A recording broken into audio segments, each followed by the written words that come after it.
In a case that has stirred debate about free speech on college campuses, an adjunct professor at a Massachusetts college was fired on Thursday after posting on Facebook what he described as a joke suggesting that Iran picks sites in the United States to bomb. The professor, Asheen Fanzi, wrote on his personal Facebook page on January 5 that Iran's supreme leader should tweet a list of 52 sites of beloved American cultural heritage that he would bomb, suggesting the Mall of America in Minnesota and a Kardashian residence as targets. Judy Rakowski, a spokeswoman for Mr. Fanzi, said on Saturday. The post was a response to President Trump's comments that he would target Iranian cultural sites if Iran retaliated against the United States for killing one of its top generals. The Pentagon later ruled out striking Iranian cultural sites because of the laws of armed conflict. Mr. Fanzi deleted his post, but not before it was captured in a screen grab and circulated on social media with the school's phone number.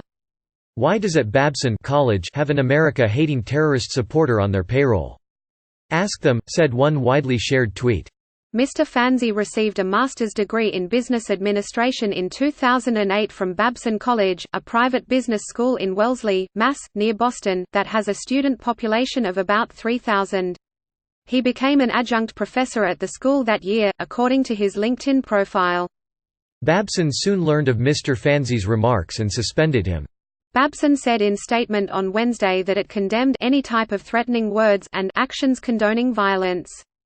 This particular post from a staff member on his personal Facebook page clearly does not represent the values and culture of Babson College, it said. After his suspension, Mr. Fanzi said in a statement that he regretted his bad attempt at humor. As an American, born and raised, I was trying to juxtapose our cultural sites with ancient Iranian churches and mosques, he said, adding that he was opposed to violence. I am sorry that my sloppy humor was read as a threat.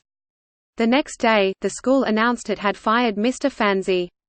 Based on the results of the investigation, the staff member is no longer a Babson College employee, the school said.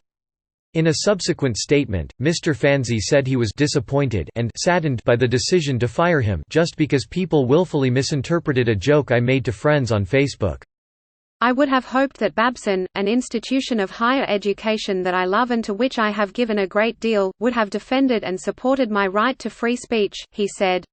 Beyond my own situation, I am really concerned about what this portends for our ability as Americans to engage in political discourse without presuming the worst about each other.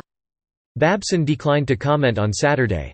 Mr. Fanzi's lawyer, Jeffrey Pyle, said on Saturday that the school's actions sent a chilling message to academics and staff members at schools everywhere. It's a terribly tragic situation for a comment, that was obviously a joke, to have resulted in everything that's occurred, he said. Mr. Pyle said the pretext for Mr. Fanzi's firing is that he violated a social media policy that prohibits threats of violence and that it could not have been reasonably read as a threat. I say that it was a pretext because they fired him in order to stop the criticism on social media. Mr. Pyle said. Some of the uproar about Mr. Fanzi's post was also racially intolerant.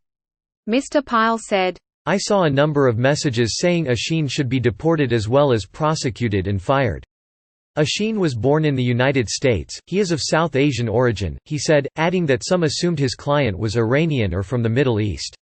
I think that makes it doubly unfortunate that Babson couldn't defend him when some of the vitriol thrown his way was of that nature. The Foundation for Individual Rights in Education, which defends the rights of students and faculty members at colleges and universities, said in a statement on Saturday that Mr. Fanzi's post was obvious rhetorical hyperbole. Babson's process-free termination in an attempt to quell criticism on social media is censorship, plain and simple, and reveals Babson's stated commitment to freedom of expression to be worthless, it said. In recent years, colleges and universities have grappled with where to draw the line on free speech. The University of Wisconsin adopted a three-strikes policy in which any student found to have disrupted the free expressions of others would be expelled after a third infraction. Indiana University Bloomington faced a different problem last fall after a professor's viewpoints were described as racist, sexist and homophobic, but the administration said it could not fire him because of the First Amendment.